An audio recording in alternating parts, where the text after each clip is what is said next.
Por otro lado, gracias a todos los que están conectados, muchísimas gracias a todos los que comparten esta transmisión. Hoy no voy a arrancar directamente, lo tenemos con nosotros a una persona que yo estimo mucho, que también aprecio mucho, que lo estimo también como una persona que sabe un montón, ¿no? Pero también en el sentido humano, así que estoy sumamente contento por nuevamente tenerlo acá en nuestro espacio y también por el hecho de poder tener la oportunidad de tratar este tema tan particular, ¿no? Que tiene que ver con los argumentos cosmológicos. Le doy la bienvenida nuevamente al pastor y apologista Juan Valdés. Juan, bienvenido nuevamente a Rincón Apologético. Gracias, Santi. Feliz de estar con ustedes y más con un tema tan importante como los argumentos cosmológicos. El argumento cosmológico para mí es un tema difícil de abordar, obviamente, porque no soy una persona que se ha metido mucho en el tema, pero nada, estaba encantado de poder charlarlo con usted y me gustaría arrancar esta conversación preguntándole para que nos pueda traer claridad, ¿no? A mí y a todos los que nos oyen con respecto al argumento cosmológico Kalam. Cuando hablamos del argumento cosmológico Kalam, ¿de qué estamos hablando? ¿De qué se trata este argumento? El argumento cosmológico tiene una rica historia, Santi. Es uno de los más antiguos. Comienza con Platón. Platón elabora un argumento excelente que quizás volvamos un poquito más tarde a él, respondiendo a algunas de las preguntas que puedan surgir. Luego su discípulo Aristóteles lo pule muchísimo y le añade subargumentos para fortalecerlo.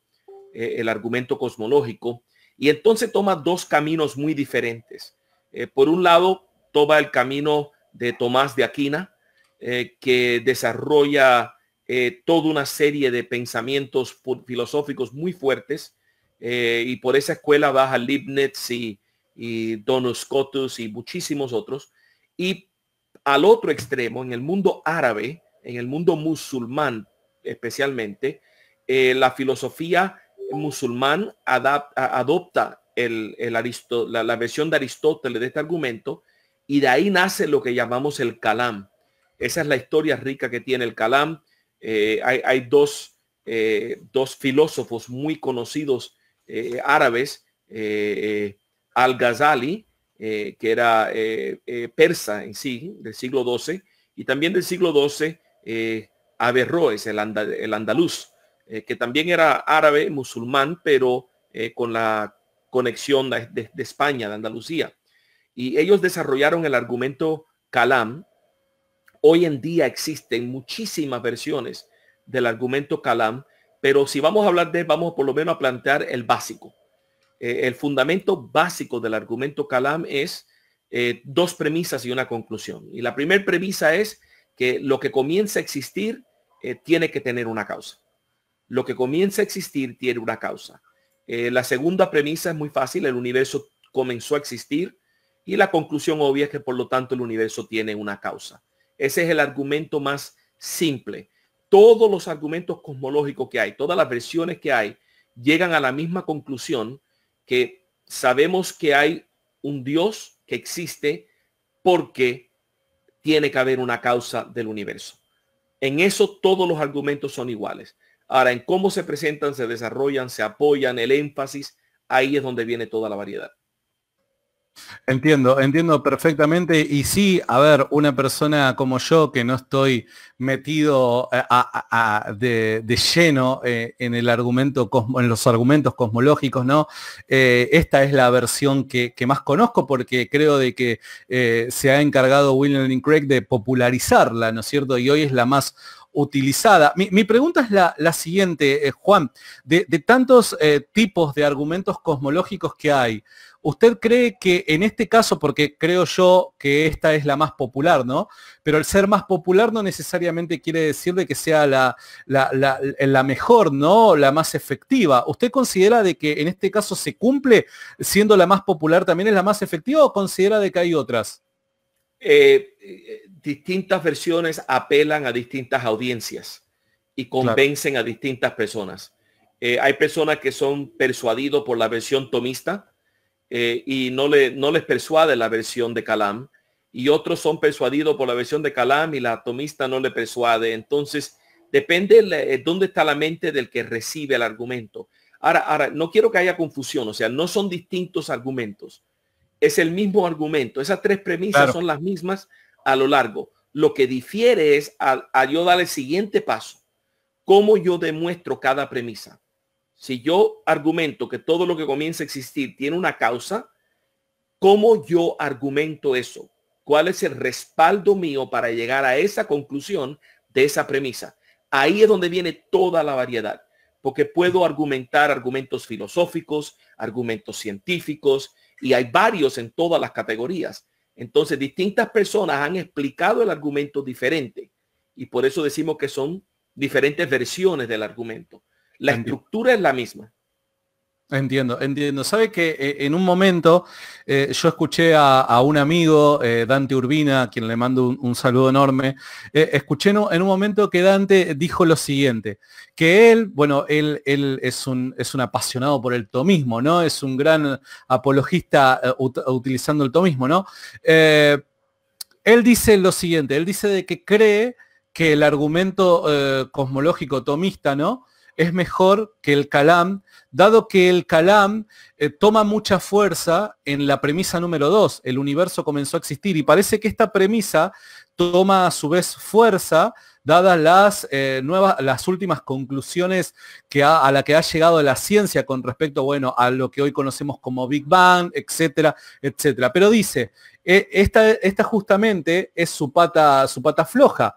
¿Por qué? Porque si en el futuro se llegara a elaborar una hipótesis distinta, una teoría distinta con respecto al origen del universo, o ni siquiera postulando también de que el universo no tiene origen y existiese alguna teoría científica compatible con tal idea, el argumento se desmoronaría. ¿Usted qué piensa al respecto de esto?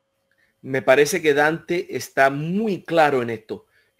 Dante inclusive escribió un libro sobre el argumento cosmológico desde la perspectiva de Tomás, del tomismo, con las 5 vías y con todo. Muy buen libro, yo lo tengo, lo leí y me gustó muchísimo. Los argumentos tomistas se basan en la primer premisa, que es puramente filosofía, puramente filosófica. O sea, los seres necesarios, los seres innecesarios, los seres suficientes, contingencia, dependencia, todo filosofía absoluto. Entonces son filosóficamente mucho más fuertes. Pero el Kalam se basa más en la segunda premisa, que es observación científica. Claro. El universo tuvo un comienzo. Para explicar eso, necesitamos apelar a la ciencia, no a la filosofía. Entonces, por eso hay tantas variedades de este argumento. Pero yo creo que Tomás de Aquinas y William Lane Craig se sentarían a desayunar un día y hablar de orígenes y estarían muy de acuerdo en casi todo. O sea, no creo que es asunto de que están en desacuerdo entre ellos.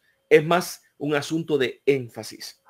Y el argumento de Dante es muy fundado, muy bien fundado.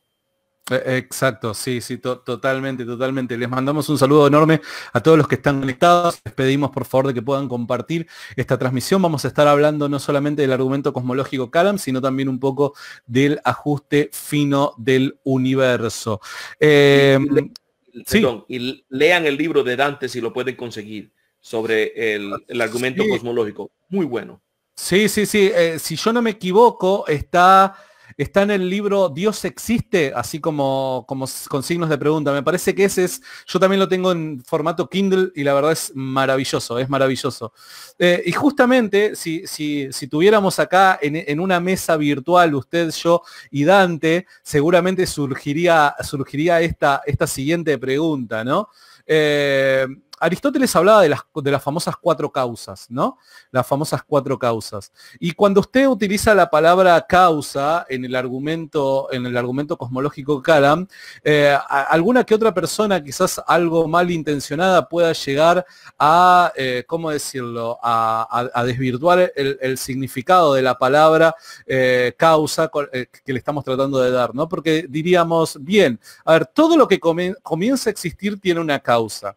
Y nosotros a esa conclusión, ¿cómo llegamos? Mediante la observación, calculo yo, que, bueno, está bien, esto, no sé, este fibrón llegó a existir, ¿no es cierto?, por medio de una causa. Ahora, una persona podría decir, está fantástico, sí, llegó a existir y tiene una causa.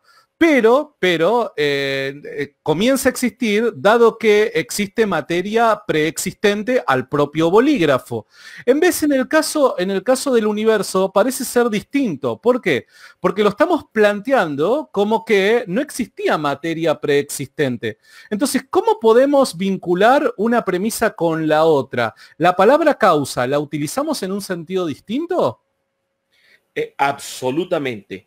Y desde el principio, Platón hizo la distinción, porque el argumento de Platón era también en tres partes. Platón decía que todo lo que observamos resulta de una secuencia de causas y efectos. Y tal secuencia, la segunda premisa de Platón es que tal secuencia no podía ser infinita, lo cual lo lleva a una tercera premisa. Dice él que la causa inicial es diferente a las demás causas, en el sentido de que la causa inicial tiene que ser una causa no causada.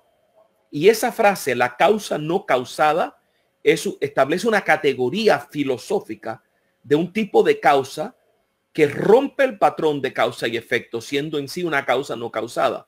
Y filosóficamente es fuertísimo el argumento de Platón, y lo único que hace Aristóteles es fortalecerlo. Porque Aristóteles, al fortalecerlo, te dice que si no existiera una causa no causada, no existiría nada. Nada.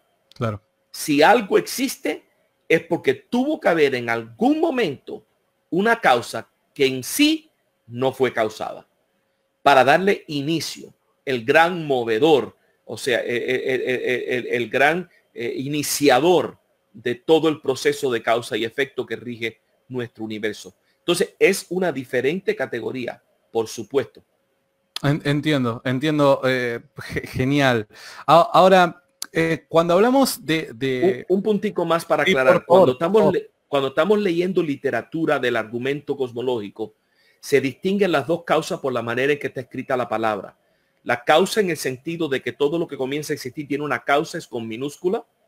Y cuando vamos a la conclusión de que tiene que tener una causa, un agente causante, esa causa es con mayúscula para distinguir la causa no causada de una causa que en sí fue causada también. Entiendo. Justamente leía en una página de ateos, ¿no es cierto? Leía una serie de objeciones al argumento cosmológico, ¿no? Kalam. Y hacían mención a una que me gustaría poder presentársela, y pido disculpas tanto a usted como a la audiencia si no me sé expresar muy bien, porque de hecho me parece que en la propia página no lo expresaban de la mejor manera, pero dice de la siguiente manera. O sea, el principio de causa y efecto parece no ser solamente físico, parece no solo afectar al mundo de los físicos, sino también al mundo filosófico, por así decirlo, el de las ideas, ¿no? La causa y el efecto. Todo efecto tiene una causa, ¿no? ¿Por qué Dios no debería de tener una causa? No sé si me expliqué de la mejor manera. Te entiendo.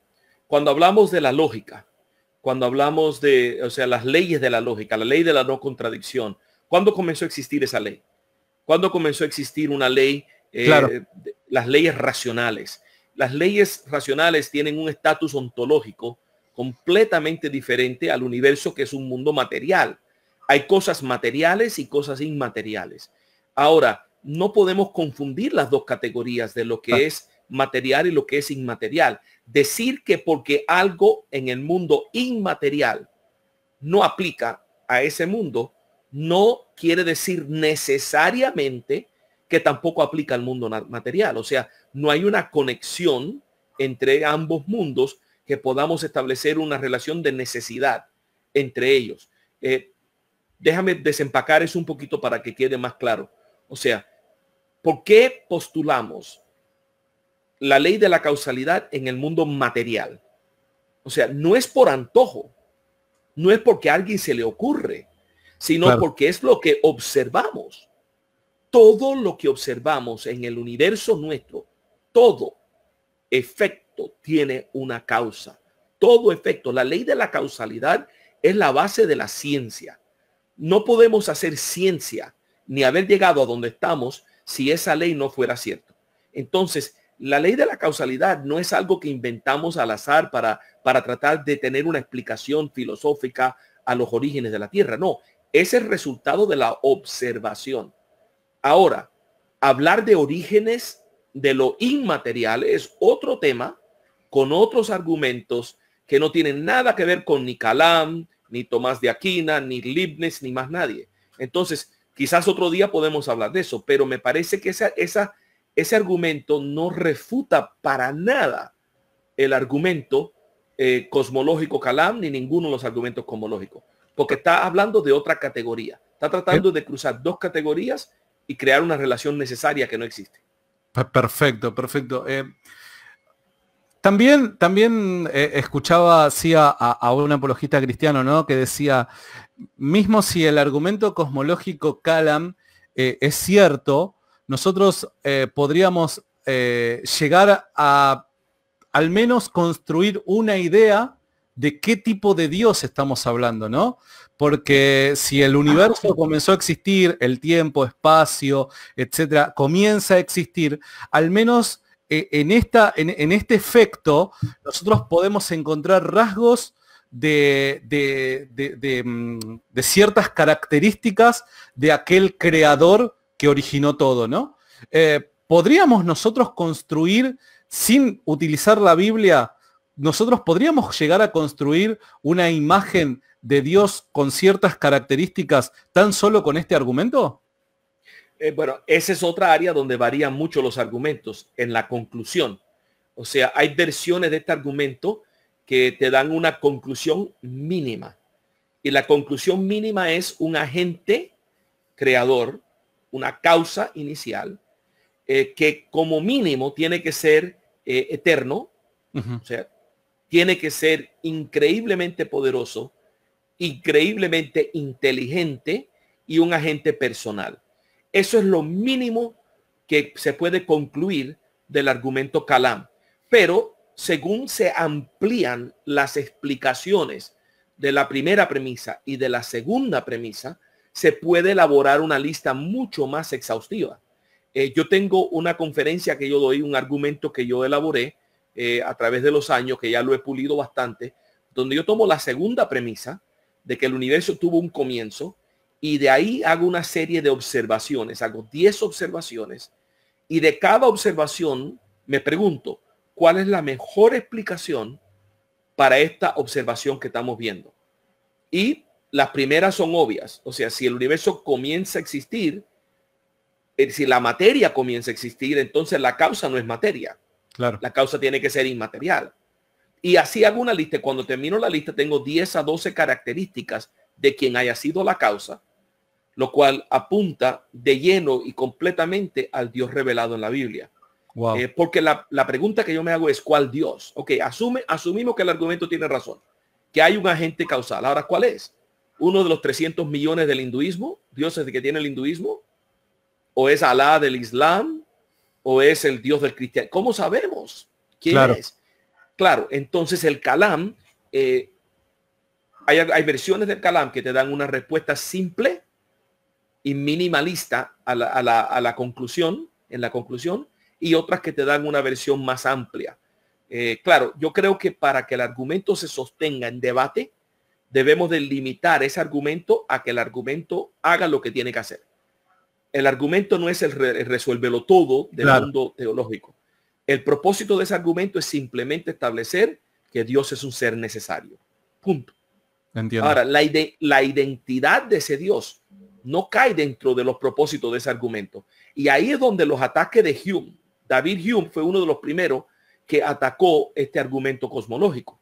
Además de atacar los milagros y mil más, era un escéptico notorio, Hume.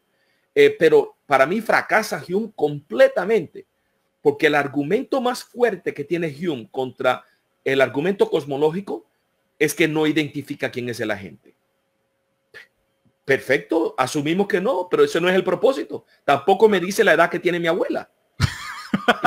Pero ese no es el propósito. O sea, eso no destruye el argumento. El argumento resuelve lo que se propone resolver. Entiendo. Sabe que quiero tomar acá justamente una pregunta del público, que era justamente la que yo le iba a hacer mención. Dice Kevin Alexander Hunda, pregunta, ¿por qué se concluye que el ente creador debe ser personal también? Me llamó mucho la atención cuando usted empezó a describir ciertas conclusiones a las que uno puede llegar. ¿Por qué? Porque, a ver, también tenemos aquellas personas que, bueno, que quizás nunca se sentaron a pensar en estas ideas, ¿no? Y tienen cierto rechazo con la característica de personal, ¿no? Como una persona, claro, personal, obviamente nos conduce a persona. ¿Cómo una persona va a estar detrás de la creación del mismo universo? Y cuando hablamos de persona, automáticamente nos imaginamos de un ser humano detrás de la creación del universo, ¿no? Entonces, ¿podría explicarnos un poquito esto?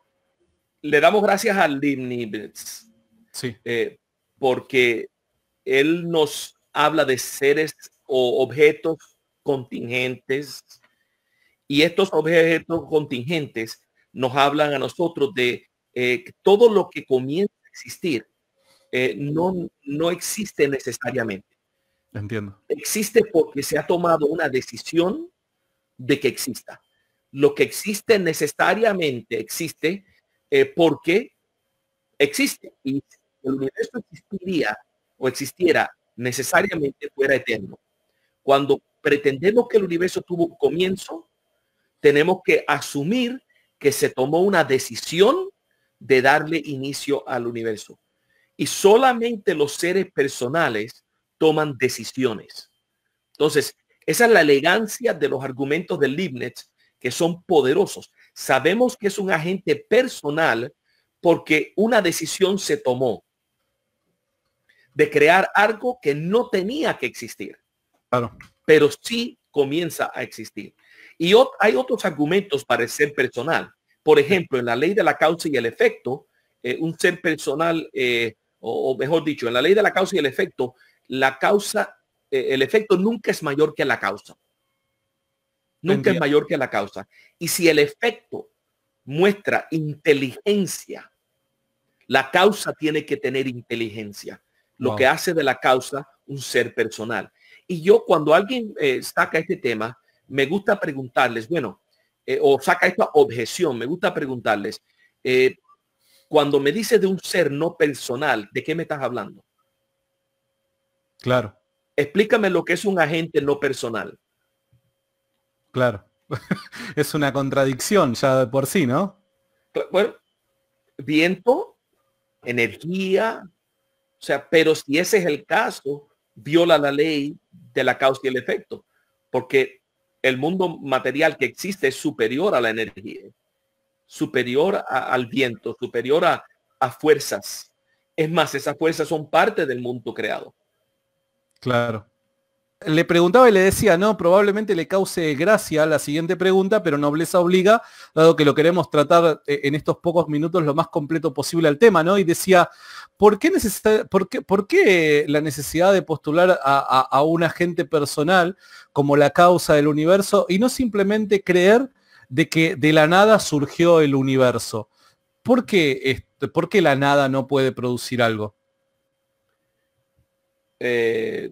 Yo creo que las razones son obvias. De la nada no viene nada. Hay una teoría muy común hoy de cosmología que la promueve Lawrence Krauss, Alexander Vilenkin, Peter Atkins, y es que el universo vino de la nada. Pero cuando te pones a leerlo, no están hablando de la nada. Están hablando de vacíos cuánticos, black holes, están hablando de cosas que sí existen. Redefinen nada para que sea algo. Entonces el universo a partir de algo. No hemos resuelto nada y ese algo de dónde vino. O sea, la nada no puede producir nada. Eso es ridículo. Entiendo, sí. Recuerdo de que esto lo había postulado Lawrence Krauss y nada, me causó gracia cuando lo oí, ¿no? Pero digo, bueno, capaz que hay veces, ¿no? De que uno le causa gracia ciertas cosas y quizás hay cosas que uno desconoce y por eso es que le causa gracia, pero esto no le encontraba sentido. Pero bueno, nobleza obliga y se lo tenía que preguntar. Juan, para hacer un breve break, ¿no es cierto? ¿Cómo la gente que está del otro lado, que nos está siguiendo ahora, cómo puede hacer para seguir su trabajo? Para aquellos que lo quieren comenzar a seguir a usted, ver qué es lo que hacen, ¿no es cierto? ¿Cómo pueden hacer? Yo trabajo con un ministerio americano que se llama Reasons for Hope. Y si buscan el canal de YouTube de Reasons for Hope, van a ver material mío en inglés y en español.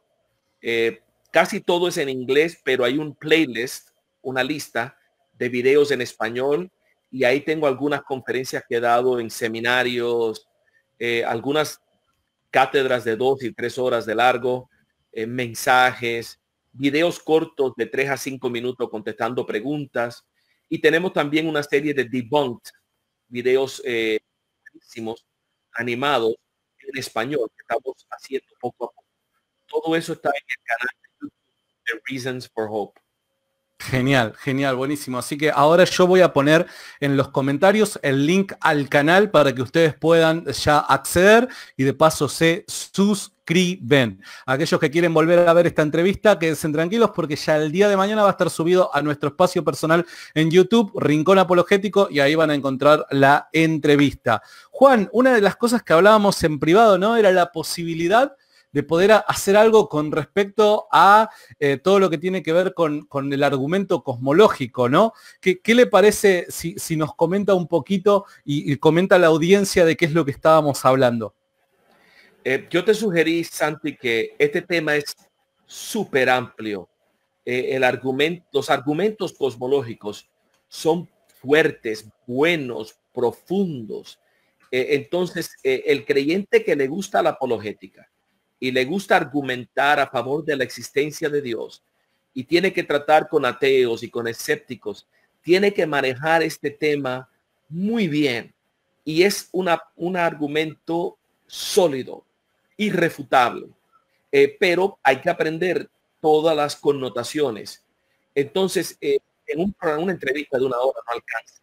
Te sugerí que hiciéramos un seminario de unas 4 a 6 horas un sábado. Se puede hacer el seminario virtual. Yo invito a algunas amistades que yo tengo, filósofos cristianos, que nos pueden ayudar, y entre 2 o 3 podemos presentar todo un seminario sobre el argumento cosmológico. Y aún así no lo vamos a cubrir todo, pero le damos un fundamento mucho más sólido. Si la gente está interesada en algo así, que te dejen saber y lo hacemos. Perfecto. A ver, me imagino solamente de 4 a 6 horas un bombardeo de información, ¿no? Vamos a quedar ahí, recuerdo sin ir más lejos, las clases que tanto usted como Cris y Jorge nos dieron allá en República Dominicana. Fueron alrededor de 12 a 14 horas ahí de clase, palo y palo, y yo recuerdo que salíamos de la clase y la cabeza la teníamos así, y después procesar toda esa información fue la verdad buenísimo. Así que todas las personas que están del otro lado, si les gustaría que se pueda armar algo como está proponiendo Juan, déjenmelo saber en comentarios, en mensajes privados y demás, y después yo me voy a comunicar con Juan para ver a ver cómo es que esto se podría diagramar. Así que solamente me gustaría saber qué es lo que ustedes piensan al respecto. Si les gustaría sumarse a algo por el estilo, o si quizás no, pero déjenmelo saber por favor para nosotros saber cuál es el paso a seguir. Recuerden, algo intensivo de 4 a 6 horas, donde van a ver seguramente Juan y alguna que otra persona más enseñándonos. Yo personalmente no me lo perdería, pero ni a palos, diríamos los argentinos. Así que buenísimo. Ya hay personas que están diciendo que sí, que yo presente, etcétera. Así que buenísimo. La ventaja que tiene un seminario de esa manera virtual, un webinar que le dicen, es que queda grabado. Podemos compartir documentos que la gente puede descargar, gráficos, tablas, explicaciones, y podemos inclusive compartir nuestras presentaciones de PowerPoint con las personas que asisten. Entonces, el que lo toma como un entrenamiento y le quedan recursos, porque en serio es mucha información. Si fueran 6 horas de cátedra sin nada para apoyarlo y sin poder repetirlo, no van a retener casi nada. Pero Wow. con todas las demás herramientas se hace bastante útil. Juan, yo no sé si a usted ahora le están apareciendo los comentarios en pantalla. No Sí. quiero exagerar, pero tenemos ya más de 30 personas que han comentado que sí están entusiasmados y demás, así que al parecer a la gente la ha entusiasmado esto. Les digo a los que están del otro lado, quédense tranquilos. Ahora, una vez que finalizamos con Juan, vamos, ahora no sé si Juan seguramente debe estar ocupado, pero quédense tranquilos que nosotros vamos a tratar de diagramarlo, hablarlo y después, ni bien ya la idea formada, yo se los comunico a ustedes para que veamos cuáles son los pasos a seguir. ¿Está bien? Así que quédense pendientes ahí a nuestro espacio de que lo vamos a estar hablando. Sí, ya tenemos más de 50 personas ahí que ya estuvieron comentando a full. Bueno, Juan, me gustaría virar en los minutos que nos quedan la página y hablar brevemente sobre el tema del ajuste fino del universo. En principio, ¿de qué hablamos cuando hablamos de ajuste fino del universo? Y por otro lado, ¿el ajuste fino del universo es lo mismo que el diseño inteligente? No. La segunda pregunta es no. No es lo mismo. El ajuste fino es un argumento del arsenal de diseño inteligente, pero es un solo argumento. Ahora, cuando hablamos de ajuste fino, estamos hablando del principio antrópico. El hecho de que la Tierra aparentemente fue hecha para ser habitada por vida biológica, Claro. por bios. Entonces, ¿cómo sabemos eso? Porque el ajuste que ocurre a tantos niveles, hay 80, por lo menos 80 medidas que tienen que ser calibradas a una precisión infinitesimal casi para que pueda haber vida en la Tierra. Y parece demasiado coincidencia de que haya un planeta donde se alineen las 80 medidas para que pueda haber vida. Si para haber vida solamente necesitábamos 1 o 2 medidas, podemos atribuirlo a la casualidad, que 2 medidas coincidieron. Pero para que coincidan 80 medidas, eso ya no es casualidad. Eso habla de un diseño con intención. Entiendo, genial. Pero me surge una duda, ¿no? Parece llamarse este orden, ¿no? Que observamos en el universo. ¿No pudo haber sido provocado por el mismo caos? A ver, me imagino y digo, ¿no? De repente, ¿quién no ha jugado a los dados en algún momento de su vida, ¿no? Acá en Argentina se llama la generala, aquel jueguito que vos pones los dados en el vasito, sacudís y tirás, ¿no? Y recuerdo que había un juego de la generala que era como que, bueno, si te tocaba de los 6 dados, te tocaba corrido 1, 2, 3, 4, 5, 6, bueno, ganaste el juego ya, ¿no? Y habían veces, no eran las más, pero había veces donde de casualidad vos sacudías así el vaso, provocabas el caos, por así llamarlo, arrojabas los daditos y te aparecía 1, 2, 3, 4, 5, 6. No podemos llegar a concebir el origen ordenado, el origen del universo y este orden que observamos hoy producido por el caos de la misma manera. No. Te explico por qué. Se llama probabilidades. Ajá. En el juego que tú describes hay 6 dados, cada dado 6 caras. Entonces podemos sacar las probabilidades. En cada dado hay una probabilidad de 1 en 6 que salga el número dado. Y como cualquiera de los dados puede sacar cualquiera de los 6 números mientras que aparezca una vez, las probabilidades no son tan altas. Sí, obviamente no es algo súper probable, pero no es tan raro tampoco. Claro. Ahora, lo que sucede en el universo es diferente. Si ahora tú tomas un papel, enuméralo del 1 al 80 y pon ahí la combinación que tiene que salir de los 6 dados en la primera vez que lo tire, la segunda, la tercera, y haz una predicción de 80 veces que tú lo tires, lo que va a salir en cada uno de los renglones. Y esa combinación no es arbitraria. Eso es para que pueda haber vida en la Tierra. Y anda y tira los 80 veces a ver si vas a acertar las 80 en el orden en que lo pusiste.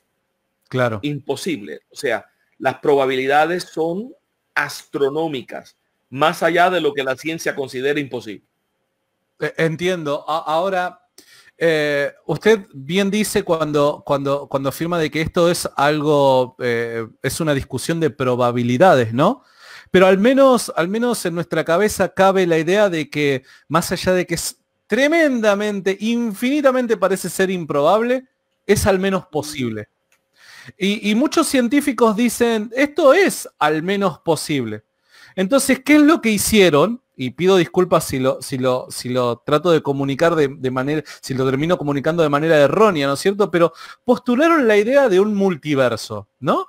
Donde al parecer hay infinitos posibles universos, etcétera, etcétera. Entonces, de esa infinitud de posibles universos que hay, uno tenía que salir con este orden y con estos números que observamos en el cosmos, ¿no es cierto?